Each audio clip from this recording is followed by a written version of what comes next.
नमस्कार, मैं हूं आपके साथ श्वेता झा। शाम के 7 बज चुके हैं और 7 गुड न्यूज़ के साथ हम हाजिर हैं।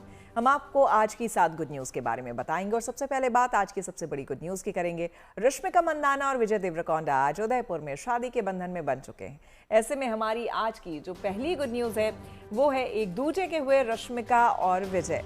बिल्कुल, आपको बता दें कि उदयपुर के आईटीसी मोमेंटोज इकाया में विजय देवरकोंडा और रश्मिका मंदाना शादी के बंधन में बंध चुके हैं। आईटीसी के होटल में शादी का जश्न जारी है। पावर कपल एक दूजे के हो चुके हैं और दोनों अब आधिकारिक तौर पर पति पत्नी बन गए हैं। आज सुबह रश्मिका और विजय ने तेलुगु रीति रिवाजों से शादी की। शाम में रश्मिका और विजय एक बार फिर से शादी कर रहे हैं और इस बार रश्मिका के कोडावा रिवाजों के अनुसार शादी की रस्म निभाई जाएगी। इससे पहले शादी के बाद विजय देवरकोंडा और रश्मिका की तरफ से कवर करने पर शादी को पत्रकारों को जो गए थे उन्हें मिठाइयां दी गई। विजय और रश्मिका की शादी उदयपुर शहर से करीब 25 किलोमीटर दूर आईटीसी मोमेंटोज में हो रही है। शादी को बेहद निजी रखा गया है और इसमें केवल विजय और रश्मिका के परिवार वाले ही शामिल हैं।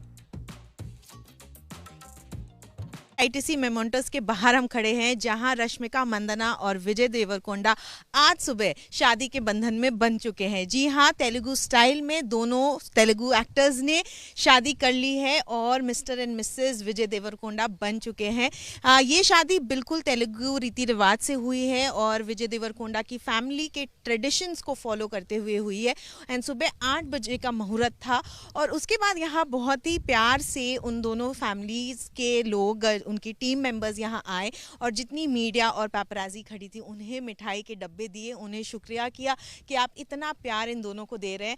और यहाँ पे कुछ स्कूल के बच्चे खड़े थे जिनको भी उन्होंने मिठाई के बक्से दिए और उनके जो चेहरे पे खुशी थी वो कहीं ना कहीं दिखा रही थी कि कितने प्यार से वो इस गिफ्ट को एक्सेप्ट कर रहे हैं। और ये एक तरीका था रश्मिका और विजय का कि अपनी शादी के फंक्शंस में इंक्लूड कर रहे थे वो मीडिया को, जो 3 दिन से लगातार यहाँ पे उदयपुर में खड़ी है उनके शादी को कवर करने के लिए। हालांकि जो शादी का वेन्यू है वो यहाँ इस रोड से करीबन 3 किलोमीटर दूर है और हम आपको बता रहे हैं कि अरावली हिल्स के बीचों बीच ये होटल है आईटीसी मोमेंटोस, जो कि एक लग्जूरियस होटल है जहाँ पे वीआईपी रूम्स, ग्रैंड स्वीट्स और विलाज है, जहाँ पे 3 दिनों से लगातार उनके शादी के फंक्शंस जारी हैं। और आज तेलुगु स्टाइल में शादी हो चुकी है सुबह और शाम को रश्मिका मंदाना की फैमिली के ट्रेडिशंस को रिस्पेक्ट करते हुए कोडावा स्टाइल में शादी होगी। शादी की मैं बात करूं तो लगातार रस्में चल रही हैं। 24 से 26 तारीख तक ही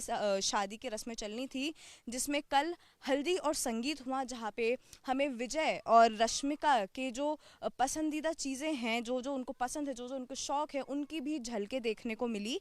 और वो जो है वो उस चीज़ को, शादी को बहुत ही खास बनाती है। हालांकि एक बहुत ही प्राइवेट सेरेमनी है, बहुत ही इंटीमेट वेडिंग है, तो खास इंतज़ाम किए गए हैं। सिक्योरिटी बहुत खास है यहाँ पे, क्योंकि जोधपुर की श्री राम सिक्योरिटी यहाँ पे मौजूद है।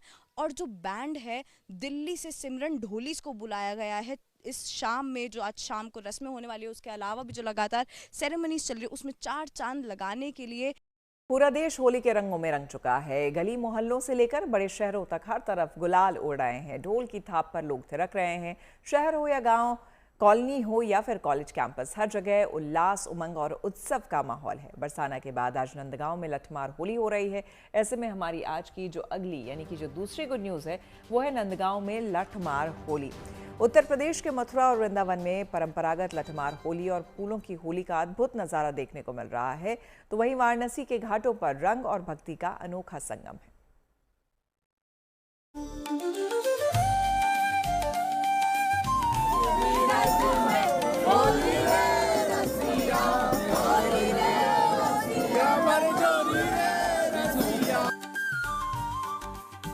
क्या बरसाना, क्या वृंदावन, क्या नंदगांव और क्या गोकुल, कान्हा की नगरी का हर कोना रंगों से सराबोर है।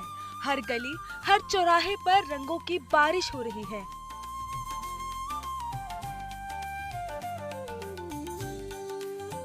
ढोल की थाप पर थिरकते कदम, गुलाल से सजे चेहरे और हवा में उड़ते रंग होली का दिलकश नजारा पेश कर रहे हैं।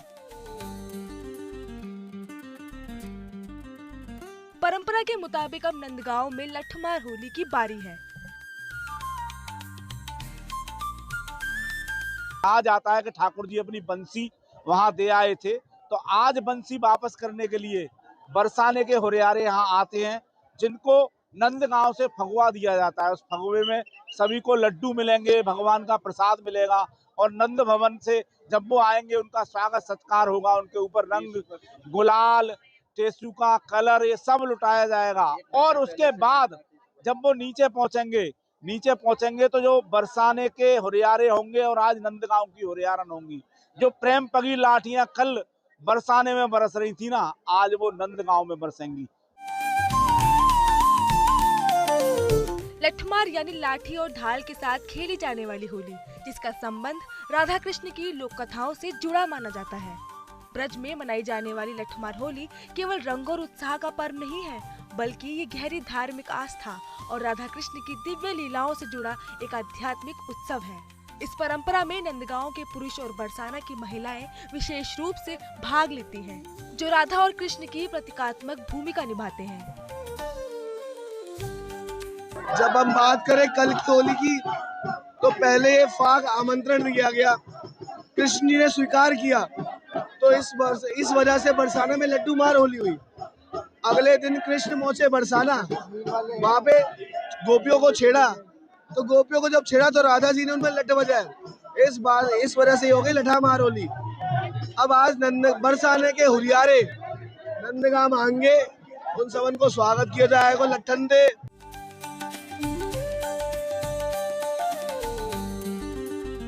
ब्रज ही नहीं, काशी, अयोध्या और अमरावती में भी होली के रंग दिखने लगे हैं। शिव की नगरी काशी में फाग उत्सव छाया हुआ है। वाराणसी के घाटों पर राग, रंग और भक्ति का अनोखा संगम देखने को मिल रहा है। फाग गीतों पर श्रद्धालु झूम रहे हैं, तो वहीं गुजरात के नर्मदा में वैष्णव समुदाय पूरे उल्लास के साथ होली मना रहा है। वृंदावन की तरह यहाँ फूलों से होली खेलने की परंपरा है। पिछले 40 साल से होली की यह परंपरा धूमधाम से निभाई जा रही है। अमरावती में 200 साल पुरानी नवसाची होली की परंपरा निभाई जा रही है, जिसमें श्रद्धालु अम्बा देवी के दरबार में नारियल चढ़ाकर अपनी मनोकामनाएं पूरी होने की कामना करते हैं। तो फतेहपुर शेखावटी भी फाग के गीतों से गूंज उठा है। कुल मिलाकर पूरा देश प्यार मोहब्बत के उत्सव की होली के खुमार में डूब चुका है।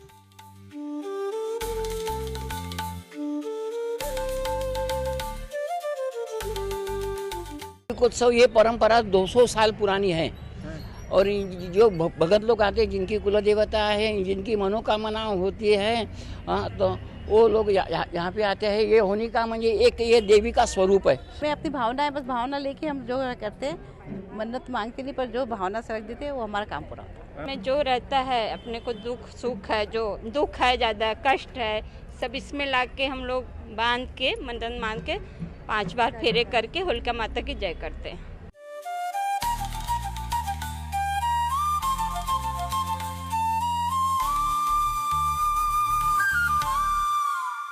होली उत्सव के रंग बाबा विश्वनाथ की नगरी काशी में भी बिखरे नजर आ रहे हैं। यहाँ होली महज एक त्योहार नहीं, बल्कि आस्था और उल्लास का एक अद्भुत संगम है, जिसमें अध्यात्म, परंपरा और बनारसी मस्ती का अनोखा मेल देखने को मिलता है।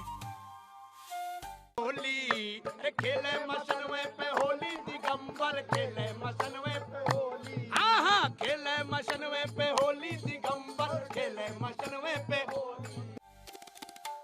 राजस्थान के ही फतेहपुर शेखावटी में भी होली का उत्सव धूमधाम के साथ मनाया जा रहा है।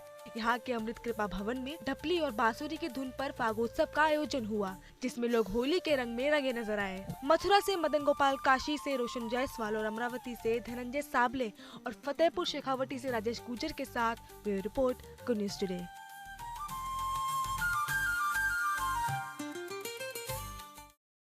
झांसी के राजकीय इंटर कॉलेज के मैदान में बुंदेलखंड दिव्यांग जागरूक समिति के तत्वाधान में 4 राज्यों की व्हीलचेयर क्रिकेट टीमों के बीच रोमांचक मुकाबलों का आयोजन हुआ। इस मौके पर मैदान में खिलाड़ियों के बल्ले से निकले चौके चक्कों ने दर्शकों को रोमांचित कर दिया। ऐसे में हमारी आज की अगली यानी कि जो तीसरी गुड न्यूज़ है वो है क्रिकेट के मैदान में दिव्यांगों का जलवा। आपको बता दें कि झांसी में व्हील चेयर प्रतियोगिता की शुरुआत हुई है। इसमें 4 राज्यों यानी कि यूपी, हरियाणा, दिल्ली और मध्य प्रदेश की टीमें हिस्सा ले रही हैं। मैच से पहले दिव्यांगों ने शहर में भव्य तिरंगा यात्रा निकाली। यात्रा का शुभारंभ बीकेडी मैदान से हुआ और समापन राजकीय इंटर कॉलेज पर हुआ। करीब 70 से 80 व्हीलचेयर, स्कूटर और मोटराइज्ड साइकिलों के साथ 4 राज्यों से आए खिलाड़ियों ने पूरे जोश के साथ यात्रा में भाग लिया। टूर्नामेंट के पहले दिन उत्तर प्रदेश और मध्य प्रदेश के बीच T10 प्रारूप में रोमांचक मुकाबला खेला गया। पहले मैच में मध्य प्रदेश ने शानदार प्रदर्शन करते हुए मैच अपने नाम कर लिया। खिलाड़ियों ने अपनी व्हीलचेयर पर बैठकर जिस फुर्ती और आत्मविश्वास के साथ खेल दिखाया, उसने दर्शकों को दांतों तले उंगली दबाने पर मजबूर कर दिया। 3 दिवसीय इस प्रतियोगिता का फाइनल मुकाबला शुक्रवार को इसी मैदान पर खेला जाएगा और जीतने वाली टीम को 21,000 रुपये और ट्रॉफी का पुरस्कार मिलेगा।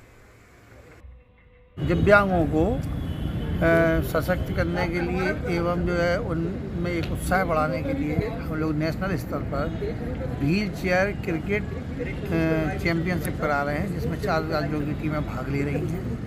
उत्तर प्रदेश, मध्य प्रदेश, हरियाणा, दिल्ली। ये कार्यक्रम हमारा 3 दिन चलेगा। KD से 11 बजे सुबह तिरंगा यात्रा निकाली है, जिसमें कम से कम 70-80 व्हील चेयर थी, हम लोगों के स्कूटर थे, मोटराइज्ड साइकिलें थी और हमारे कुछ और साथी लोग थे। करीब अच्छी खासी लंबी रैली हमने निकाली।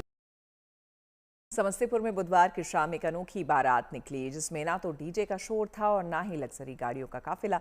ये बारात निकली थी बैलगाड़ी पर। ऐसे में हमारी आज की अगली यानी कि जो चौथी गुड न्यूज़ है वो है समस्तीपुर में बैलगाड़ी पर सजी बारात। आपको बता दें कि बैलगाड़ी पर निकली बारात ने लोगों को पुराने दिनों की याद ताज़ा करा दी। एक तरफ बैलगाड़ी पर बारात बैठी थी तो दूसरी तरफ घोड़ी पर दूल्हा बैठा हुआ था और शहनाई की मधुर धुनों पर लोग थिरक रहे थे। इस अनोखे आयोजन के लिए 35 बैलगाड़ियों का इंतजाम किया गया था।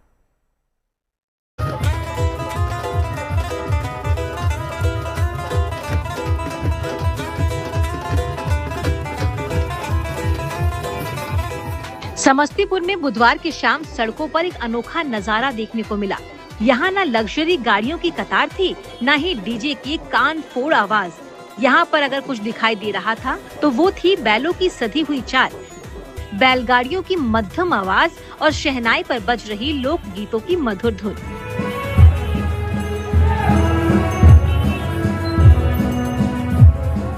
आज आधुनिक दौर में जहां शादियां केवल पारंपरिक उत्सव न होकर दिखावे का माध्यम बनती जा रही हैं, वहीं शादियों में लग्जरी गाड़ियों के लंबे काफिले और डीजे की गूंज से बारात की पहचान बनने के बीच समस्तीपुर में एक ऐसी बारात निकली जिसने लोगों को आश्चर्यचकित कर दिया। यहाँ कारोबारी प्रदीप सेठ के बेटे आलोक की इको फ्रेंडली बारात सजी धजी बैलगाड़ियों पर निकली।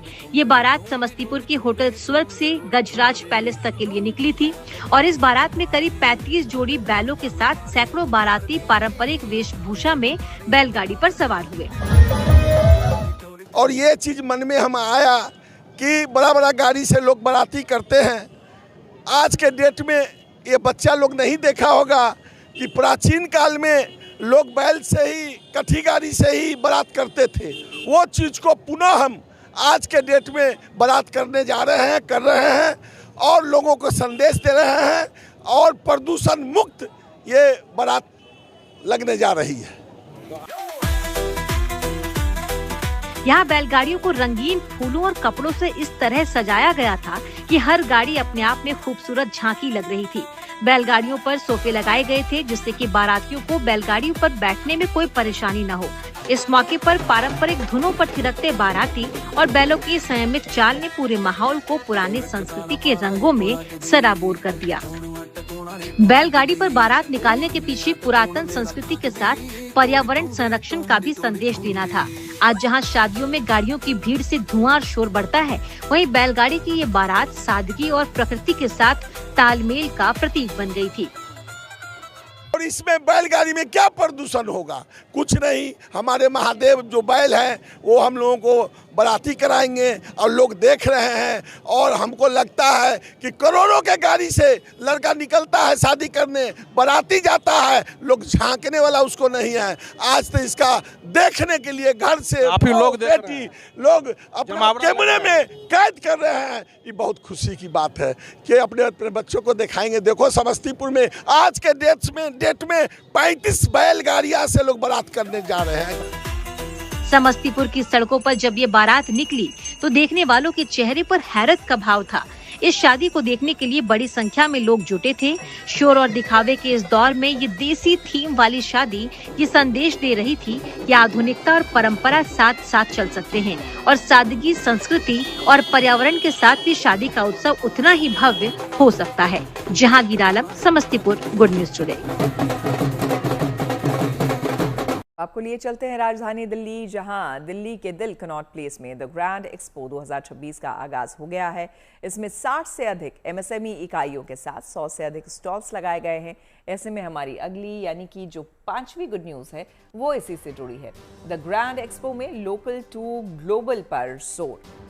द ग्रैंड एक्सपो आयोजन भारत सरकार के सूक्ष्म, लघु और मध्यम उद्यम मंत्रालय के सहयोग से आर्ट एंड क्राफ्ट विकास संस्थान द्वारा किया जा रहा है। 22 फरवरी से 5 मार्च तक चलने वाला इस राष्ट्रीय हस्तशिल्प महोत्सव में लोकल टू ग्लोबल पर जोर दिया गया है।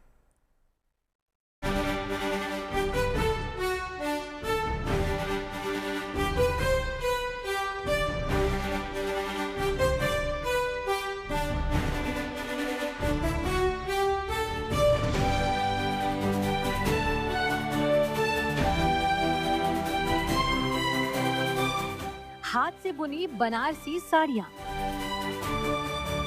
लकड़ी और धातु की बारीक नक्काशी,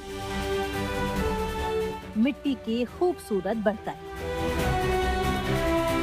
और बांस जूट से तैयार उत्पाद। ये दिल्ली में द ग्रैंड एक्सपो की खूबसूरती है। एक्सपो में सजे एक से बढ़कर एक स्टॉल पर सिर्फ सामान नहीं बल्कि तमाम राज्यों की परंपरा और कारीगरों की मेहनत है। हर स्टॉल भारत की सांस्कृतिक विविधता को दिखा रहा है। इस प्रदर्शनी में 60 से अधिक एमएसएमई इकाइयां और 100 से अधिक स्टॉल लगाए गए हैं, जहां जम्मू कश्मीर से लेकर तमिलनाडु और गुजरात से लेकर पश्चिम बंगाल तक की शिल्प विविधता एक ही छत के नीचे देखने को मिल रही है।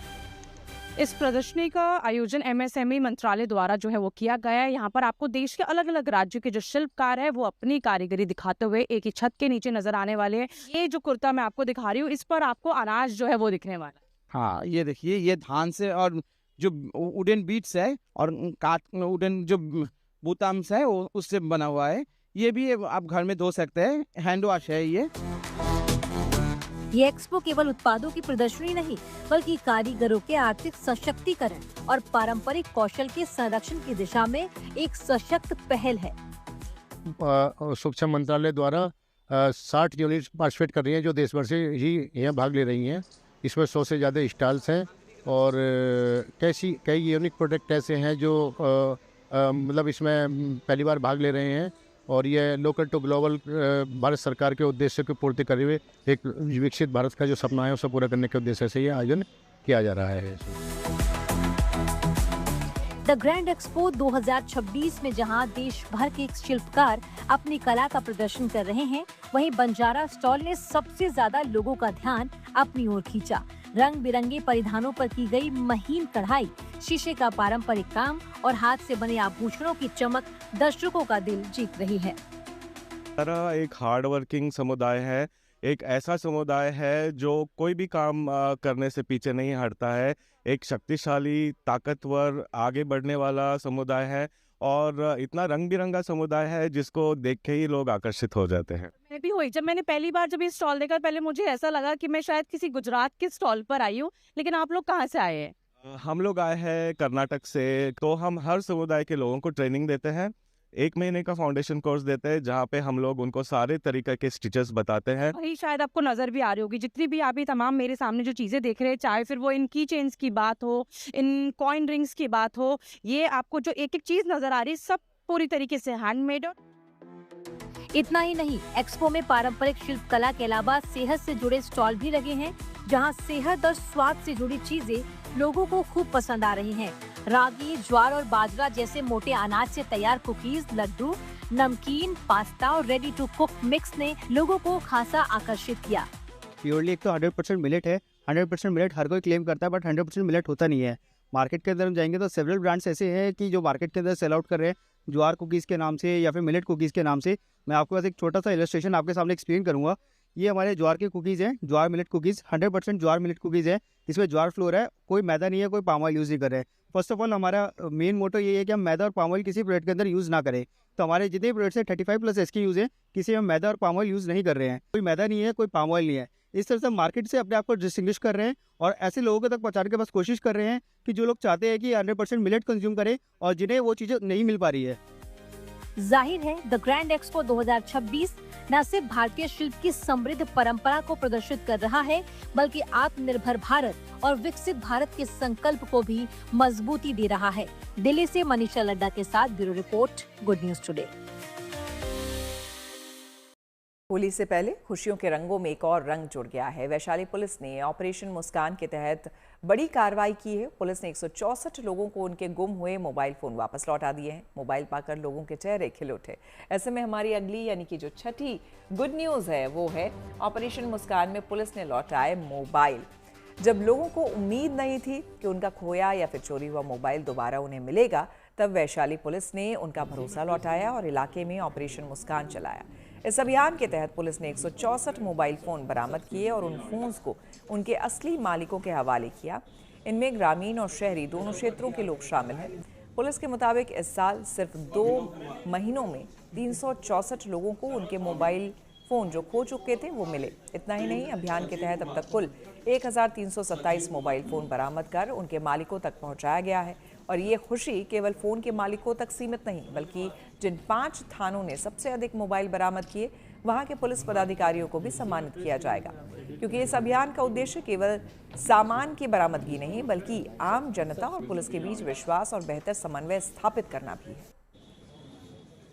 पुलिस मुख्यालय की तरफ से जो है सभी जिला के अंतर्गत जो मोबाइल गुम या चोरी हो जाते हैं उनको जो है उनके वास्तविक धारकों को सौंप कर बिहार पुलिस जो है एक आम नागरिकों के साथ जो है एक समन्वय स्थापित करने का प्रयास लगातार कर रही है। और जिसको ऑपरेशन मुस्कान का नाम दिया गया था, उसी कड़ी में जो है हम लोग वैशाली जिला के अंतर्गत भी जो गुम और चोरी हुए मोबाइल हैं उनके संबंध में लगातार रिकवरी करके और जो है प्रयास कर रहे हैं कि जो आम नागरिक हैं उनको मोबाइल जो है लौटाया जाए, ताकि जो है उनकी संपत्ति वापस आने पे जो उनको जो है खुशी होती है उसको वो साझा करें सभी लोगों के साथ, तथा पुलिस के साथ एक जो है समन्वय उनका बेहतर हो सके। इसी कड़ी में जो है आज जो 164 मोबाइल फ़ोन जो है हम लोग वितरित करने जा रहे हैं। इसमें पूरे ज़िले के दूर दराज के इलाकों से जो लोग हैं उनके भी मोबाइल शामिल हैं और आसपास के इक्का दुक्का ज़िला से जो ट्रेन से या बस से सफ़र करने यात्री आते थे कई बार, उनके भी मोबाइल शामिल हैं। आपको जान के खुशी होगी कि इस वर्ष जो 2 महीने हैं 2026 के, उनमें अब तक टोटल 364 मोबाइल हम लोग जो है वितरित कर चुके हैं। और जल्द ही आपको देश में हाइड्रोजन ईंधन से चलने वाली ट्रेनें ट्रैक पर दौड़ती नजर आएंगी। दरअसल देश में चलने वाली पहली हाइड्रोजन ट्रेन का ट्रायल शुरू हो गया है। ऐसे में हमारी आज की 7वीं और आखिरी गुड न्यूज़ है, हरियाणा में दौड़ पड़ी हाइड्रोजन ट्रेन। जी हाँ, हाइड्रोजन ट्रेन ने जींद रेलवे स्टेशन से ललित खेड़ा रेलवे स्टेशन तक का सफर किया। इस दौरान ट्रेन की रफ्तार 70 किलोमीटर प्रति घंटे रही और इस ट्रेन में 8 बोगियां लगी हुई थी।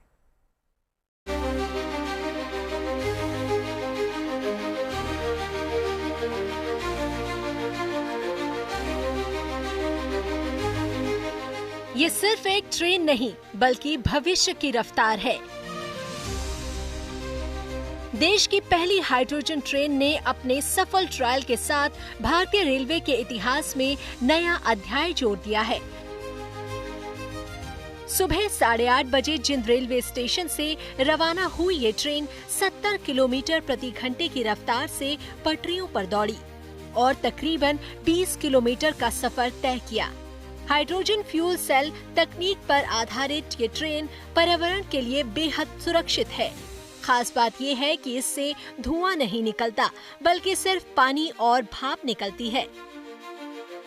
रेलवे के मुताबिक अगले 1 हफ्ते तक रोजाना इसी तरह ट्रायल जारी रहेगा, ताकि तकनीकी पहलुओं और सुरक्षा मानकों की बारीकी से जांच की जा सके। आज ट्रायल देखा हाइड्रोजन का, बड़ी अच्छी सुंदर लग रही थी और बड़ा लोगों को फायदा होगा। किराया भी शायद सस्ता हो सकता है इसका और कम समय लगेगा जाने में, लोगों को फायदा ही है। चाहे बिजनेसमैन है, चाहे वो खेती बाड़ी करने वाले हैं। वे सोनीपत से वाया दिल्ली, सोनीपत वाया दिल्ली छोटा रूट पर है ये, तो हम तो ये चाहते हैं बड़ी अच्छी अच्छा सफल रहे। माना जाता है कि ये हाइड्रोजन ट्रेन भविष्य की जरूरत है। इससे न सिर्फ जीरो प्रदूषण होता है बल्कि रफ्तार और पावर भी ज्यादा होती है। इलेक्ट्रॉनिक ट्रेन की तुलना में 10 गुना अधिक दूरी तय कर सकती है। साथ ही इसमें आवाज नहीं होती और यात्री आरामदायक सफर कर सकते हैं। इस हाइड्रोजन ट्रेन के दोनों छोर पर पावर इंजन लगे हैं। साथ ही यात्रियों के बैठने के लिए ट्रेन में 8 डिब्बे भी लगाए गए हैं। के बारे में बात की जाए तो जो ट्रेन है वो जींद से सोनीपत के रूट पर रवाना होगी और इसके बारे में बात की जाए तो 90 किलोमीटर का जो डिस्टेंस है वो जींद से सोनीपत का बताया जा रहा है और 140 किलोमीटर की रफ्तार से जो ट्रेन है वो ट्रैक पर दौड़ती हुई नजर आएगी। जाहिर है कि अब वो दिन दूर नहीं जब हाइड्रोजन ट्रेन में सफर करने का सपना पूरा होगा और भारत, जर्मनी, फ्रांस, स्वीडन और चीन के बाद हाइड्रोजन से चलने वाली ट्रेन का संचालन करने वाला दुनिया का 5वां देश बन जाएगा। सुनील कुमार, चिंद, गुड न्यूज टुडे। तो इसी के साथ 7 बजे 7 गुड न्यूज में मेरी यानी कि श्वेता झा के साथ फिलहाल इतना ही। देश दुनिया के तमाम पॉजिटिव खबरों के लिए देखते रहिए गुड न्यूज टुडे।